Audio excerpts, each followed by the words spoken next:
কোনো কিছু শিখতে গিয়ে প্রথম অবস্থায় ভুল করেন নাই অথবা ভুলের সম্মুখীন হয় নাই এমন আইকিউওয়ালা মানুষ পৃথিবীতে খুবই কম আসছেন।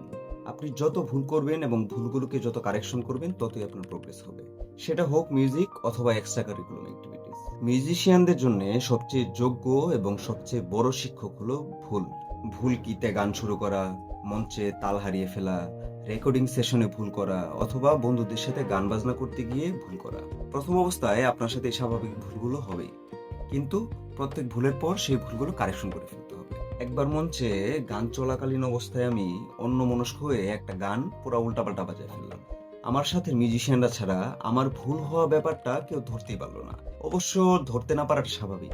লাইভ পারফরমেন্সে আপনার এই ছোট ছোট সামান্য ভুলগুলা কারো কান অব্দি না পৌঁছানোর কারণ হলো আপনার ভেতর যে আর্টিস্টিক সেলফ কনফিডেন্স বিদ্যমান রয়েছে সেই আর্টিস্টিক সেলফ কনফিডেন্স ব্যাপারটাকে ঢেকে ফেলে। কিন্তু মাইলস ডেভিস বলেছিলেন, when you hit a wrong note is the next note that make it good or bad. আপনি ভুল করার পর কারেকশন করে কতটুকু প্রোগ্রেস করতে পারলেন, এটা হলো আসল শিল্প। প্রত্যেকটা ভুল থেকে আপনার নতুন নতুন করে একটা শিক্ষা। ভুল থেকে দারুণ কিছু, কিন্তু কারেকশন করা লাগবে। সুতরাং প্র্যাকটিস চালিয়ে যেতে থাকুন এবং প্রত্যেকটা ভুলকে কারেকশনের দোরগোড়া পর্যন্ত নিয়ে যাওয়ার দায়িত্ব একান্তই আপনার। কমেন্ট করে জানান ভিডিওটি কেমন লাগলো এবং পত্রের শুরুতেই আমার সালাম এবং ভালোবাসা গ্রহণ করুন।